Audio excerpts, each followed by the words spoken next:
ചോറ് ബാക്കി വന്നാൽ ഇനി കളയാൻ നിൽക്കണ്ട, നല്ല ടേസ്റ്റി ആയിട്ടുള്ള പലഹാരം തന്നെ റെഡിയാക്കി എടുക്കാം.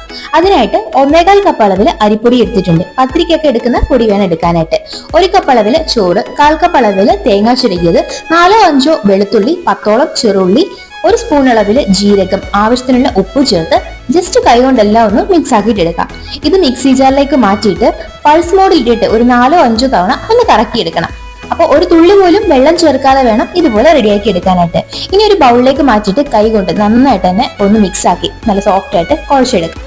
ഈ ഒരു മാവ് ഒരുപാട് കനത്തിലല്ലാതെ പരത്തി നമുക്ക് ഇഷ്ടമുള്ള സൈസിനനുസരിച്ചിട്ട് ഒന്ന് കട്ട് ചെയ്തെടുക്കണം. ചപ്പാത്തി പ്രസ്സിൽ വെച്ചിട്ടോ അല്ലെങ്കിൽ ഇതുപോലെ പ്ലാസ്റ്റിക് ഷീറ്റിൽ അല്പം എണ്ണ ഒന്ന് തടവിയതിനു ശേഷമോ പരത്തിയെടുക്കാം. എന്നിട്ട് കുഴലപ്പത്തിന്റെ പോലെ ഈ ഒരു ഷേപ്പിൽ നമുക്കൊന്ന് റെഡിയാക്കി എടുക്കണം. എണ്ണ നന്നായിട്ട് ചൂടായതിനു ശേഷം വേണം ഇട്ട് കൊടുക്കാനായിട്ട്. അതിനുശേഷം ഫ്ലെയിം നന്നായി കുറച്ച് വെക്കുക. ക്രിസ്പി ആയിട്ട് ഇതുപോലെ മുരിച്ചു കോരി എടുക്കുക. തനി നാടൻ രീതിയിലുള്ള കുഴലപ്പം റെഡി.